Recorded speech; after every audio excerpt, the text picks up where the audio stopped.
সমুদ্রের দমকা হাওয়াকে বোধ করি মহা ঔষধ ধরা হলে ভুল কিছু হবে না। সমস্ত মন খারাপ অসুস্থতা এমনভাবে হাওয়ায় মিলিয়ে যায় যে তার যেন কোনো অস্তিত্বই ছিল না। ভুল রাস্তায় আসলে মানুষ সাধারণত ভুল গন্তব্যেই পৌঁছায়, কিন্তু সেই ভুল রাস্তা যদি ইচ্ছে করে আসে তবে মাঝে মধ্যে কি ঠিক গন্তব্যেও পৌঁছে যেতে পারে।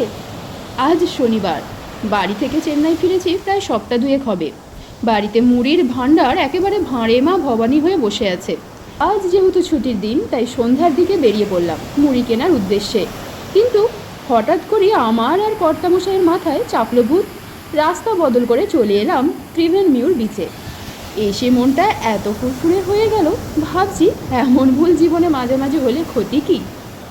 গোটা সপ্তাহটা অঝোরে বৃষ্টি পড়ে এখন আকাশ একেবারে পরিষ্কার। সূর্যটা সোনালি আভা ছড়িয়ে অস্ত যাচ্ছে, আর সেই আলোয় সমুদ্রটা কি যে অপূর্ব দেখতে লাগছে। একটু একটু করে সন্ধ্যা নেমে আসছে, নীলচে আকাশটা কালচে রং নিচ্ছে, কিন্তু বাড়ি ফেরার যেন বিন্দুমাত্র ইচ্ছে নেই। দুজনে বসে বসে শুধু এই দৃশ্যগুলোকে গিলে যাচ্ছি। সমুদ্রের তীরে প্রায় এইরকম সোনপাপড়ি বিক্রি হয়, না কোনো রং না বাড়তি কোনো সুগন্ধি, বেশ লাগে কিন্তু খেতে। তাই কিনে তার সদ্ব্যবহার করতে করতে ফিরে চললাম পার্কিংয়ের দিকে। চোখ পড়ল এক ঝালমুড়ি বিক্রেতার দিকে।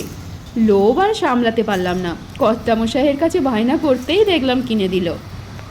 হয়তো আমাদের বাড়ির কাছে ঝালমুড়ির মতোটা সুস্বাদু নয়, যে একটু সর্ষের তেলের গন্ধ, একটু টক জল, একটু আচার, সেসব কিছু ছিল না, তবে খেতে বেশ ছিল।